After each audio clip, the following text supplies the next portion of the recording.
Hello and welcome back to my presentation. Myself Imran Ahmad Naseem Ahmad, working as an assistant professor in MGV's Arts, Commerce and Science College, Malegaon City. In the elements of company law, today's our topic is in part 1 company, its meaning, nature and characteristics.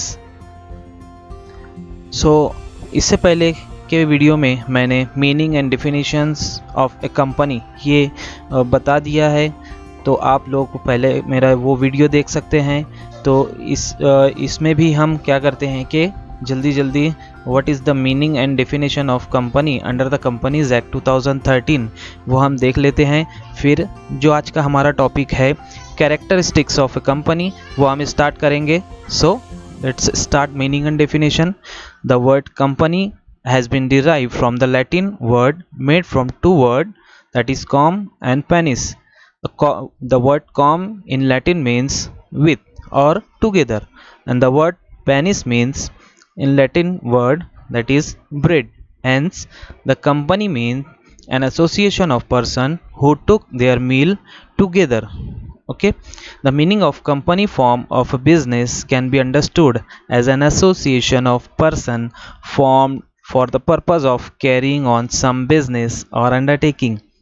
A company is a body corporate having separate legal entity having status separate from members constituting it.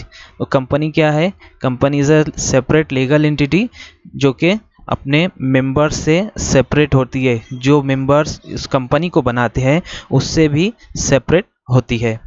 Okay, now what is the definition under the Companies Act 2013? As per section 2 subsection 20 of Companies Act 2013, the term company has been defined as a company incorporated under this act or under any previous company law. The definition of the company under this act can be more clarified as below. The person who form the company and contribute money or money is worth for the business of company are called members. They get shares in the company and the proportion of their contribution in the company. The contribution made by member of a company is the capital of the company. तो shareholders जो money contribute करते हैं वो members क्या कहलाते हैं? Share holder कहलाते हैं, क्योंकि उन्हें शेयर्स अलॉट किया जाता है। और जो मनी वो कंपनी में लगाते हैं वो क्या कहलाता है? कंपनी का capital. Key points of this discussion: the definition of section 2 subsection 20. This is the definition of the companies. The company means a company incorporated under this act, that is under this act means under the Companies Act 2013 or any other previous law, that is Companies Act 1956 or earlier Indian company law. These are the key points of the definition.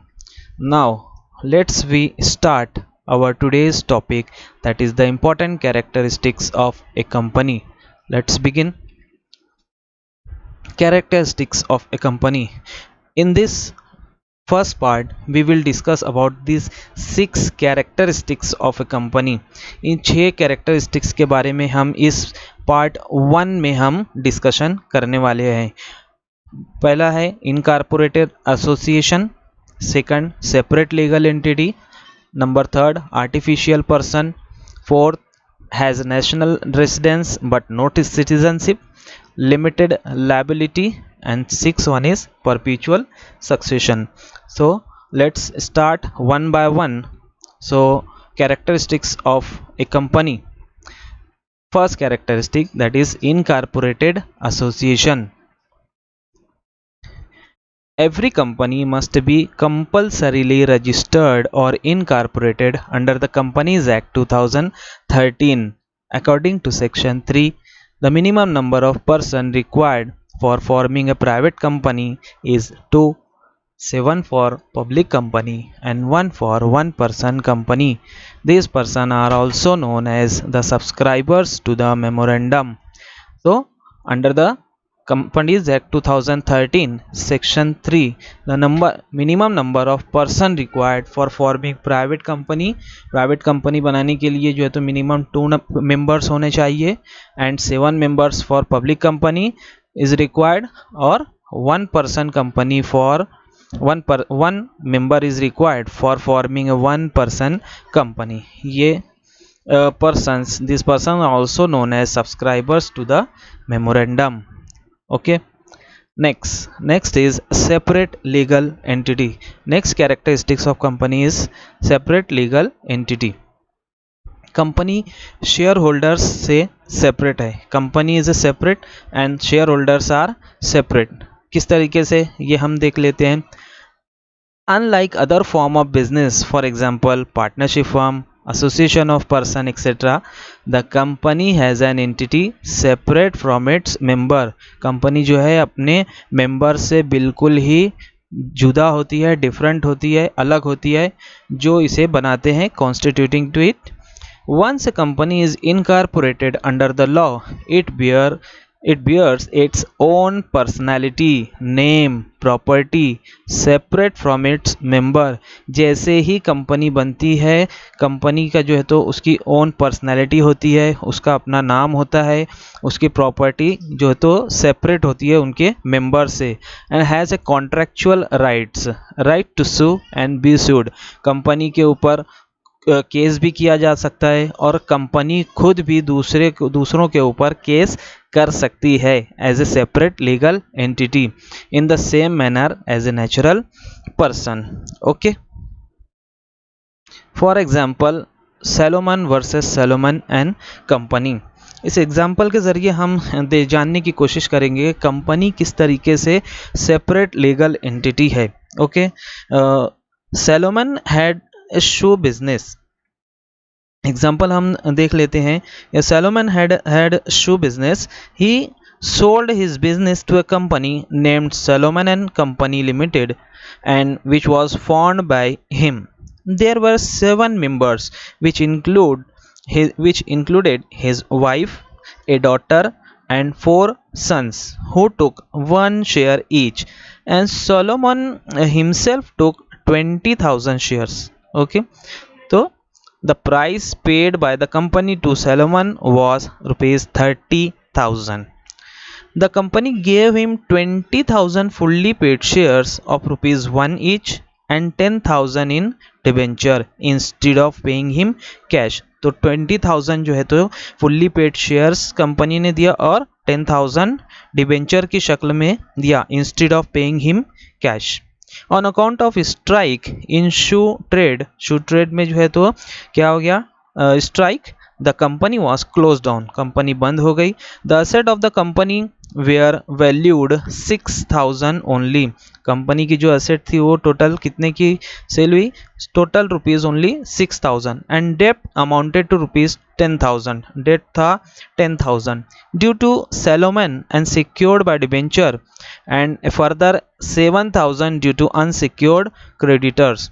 10,000 Salomon secured debenture था और further 7,000 due to unsecure creditor. Unsecure creditor को भी 7,000 रुपये देना बाकी था. लेकिन total amount asset cell करने पर कितना मिला, 6,000 only. The unsecure creditor claim that Solomon and Company Limited was really the same person as Solomon. He could not owe money to himself and that they should be paid their rupees 7,000 first. तो unsecure creditors ने claim किया कि Salomon and company जो है तो one and the same है, इसलिए वो अपने आप को पैसा नहीं दे सकता 2 मरतबा, इसलिए अनसिक्योर क्रेडिटर को 7,000 रुपया पहले दिया जाना चाहिए. It was held by the House of Lords that Solomon was entitled to rupees 6,000 as the company was an independent and separate entity from Solomon. The unsecured creditors got nothing. तो court में case जाने के बाद क्या हुआ, court ने Salomon के हक में फैसला किया कि वो 6,000 रुपया सैलोमन को मिलेगा, क्योंकि सैलोमन एंड कंपनी जो है तो डिफरेंट है. They are both both of they are separate legal entity, they are the separate from each other। Company अलग है, सैलोमन अलग है, इसलिए सबसे पहले 6,000 रुपया सैलोमन को दिया गया। ऐसा कोर्ट में केस डिस्चार्ज हुआ। ठीक है। सो इस एग्जाम्पल से हमें समझ में आता है कि कंपनी जो है तो एक अलग है, सेपरेट लीगल एंटिटी है, और शेयर होल्डर्स जो है वो सेपरेट लीगल एंटिटी है। क्लियर। नेक्स्ट कैरेक्टरिस्टिक्स है artificial person. Artificial person, the company is called as an artificial person because it is invisible, intangible and cannot be touched but existing in the contemplation of law, hence it has a right and liabilities same as a natural person। Company artificial person है जैसे, क्योंकि हम उसे देख नहीं सकते, invisible है, intangible है, उसे हम छू नहीं सकते, देख नहीं सकते, महसूस नहीं कर सकते, लेकिन but it is existing in the contemplation of law, कानून की नज़र में वो हो क्या है, जिंदा है, वो आर्टिफिशियल पर्सन है। Hence it has a right and liabilities same as natural person, natural person की तरह जो है तो उसकी भी राइट्स एंड लायबिलिटीज है। So this is the next characteristics, that is the artificial person. Next, has national residence but no citizenship. Company को जो है तो नेशनल रेसिडेंस मिलता है लेकिन सिटीजनशिप नहीं। Company has a nationality of nation where it is incorporated and has a residence where it has established its registered office. However, the company cannot be a citizen under the Citizenship Act 1955 or the Constitution of India. Section 2 subsection F of the Citizenship Act 1955 expressly excludes a company or association or body of individual from citizenship। ठीक है। Next characteristics है limited liability. Limited liability ये बहुत important characteristics है। Company, the principal advantage of doing business under company forms of business is limited liability of its member towards the debt of the company. The liability of the company is limited to the extent of amount not paid, on the share held by them, and in case of company limited by guarantee, members of such company are also liable to the amount guaranteed to be paid by them in the memorandum of the company at the time of winding up। तो share holders, इसको जो है हम example के ज़रिए हम समझने की कोशिश करेंगे। Example, if person holds share of A company having a nominal value of 1000, एक शेयर पर्सन है वो उस 1000 रुपीज़ जो है तो होल्ड करता है nominal value, out of which it has paid to the company only 750 rupees. 750 1000 share की टोटल वैल्यू है जिसमें से उसने क्या किया है, ओनली 750 जो है तो कंपनी को पे किया है। Then he can not be called upon to pay more than balance unpaid amount that is rupees 250। तो उसको सिर्फ 750, 1000 में से 750 अगर उसने पे किया है तो रिमेनिंग सिर्फ 250 रुपये ही उससे हम कॉल करेंगे। However, if he has paid the full amount on his share, he will not be further liable to pay, even if the company is in liquidation। अगर कंपनी लिक्विडेशन में भी अगर जाती है तो हम उसे रिमेनिंग जो बैलेंस अमाउंट है 250 रुपया, 1000 में से 750 उसने पे कर दिया है और 250 रुपया जो रिमेनिंग है तो 250 रुपया ही हम क्या करेंगे, उससे कॉल करेंगे, उससे ज़्यादा नहीं कॉल कर सकते, कंपनी उससे ज़्यादा कॉल नहीं कर सकती, even if company is in liquidation. तो लिमिटेड लायबिलिटी यानी कि जितना भी अनपेड अमाउंट शेयर होल्डर्स की तरफ बाकी है उतना ही पैसा कंपनी कॉल कर सकती है। लायबिलिटी उस मेंबर की कितनी लायबिलिटी होगी, जितना भी अनपेड अमाउंट रहेगा सिर्फ उतना क्या रहेगा, अमाउंट लायबिलिटी, लिमिटेड लायबिलिटी, और amount guaranteed to be paid by them in the memorandum of company at the time of winding up। जितने अमाउंट की मेंबर गारंटी लेगा उतने अमाउंट तक ही जो है तो उसकी लायबिलिटी रहेगी। तो ये क्या है, लिमिटेड लायबिलिटी। अंडरस्टूड।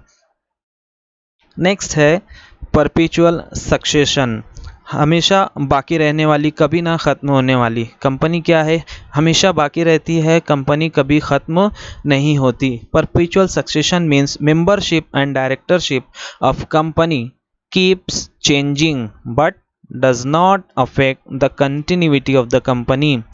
तो मेंबर चेंज होते रहेंगे, डायरेक्टर्स चेंज होते रहेंगे, लेकिन इन उनके चेंज होने से कंपनी की कंटिन्यूटी पर कोई भी फ़र्क नहीं पड़ता, कंपनी को कोई फ़र्क नहीं पड़ेगा, उस पर कोई असर नहीं होगा। ठीक है।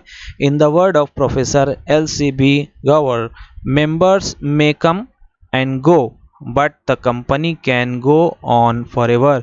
मेंबर्स आएंगे, मेंबर्स जाएंगे, लेकिन कंपनी जो है हमेशा चलती रहेगी। During a war, all members of one private company were killed by a bomb, but the company survived. Not even hydrogen bomb could have destroyed it। तो एक all the members of one private company जो है तो सब तमाम के तमाम member मर गए, मार दिए गए बाय बॉम्ब, लेकिन कंपनी सर्वाइव्ड, कंपनी जो है तो कंटिन्यू रही। Not even hydrogen bomb could have destroyed it, ना हाइड्रोजन बॉम्ब भी जो है तो कंपनी को डिस्ट्रॉय नहीं कर पाया। ठीक है। Thank you very much.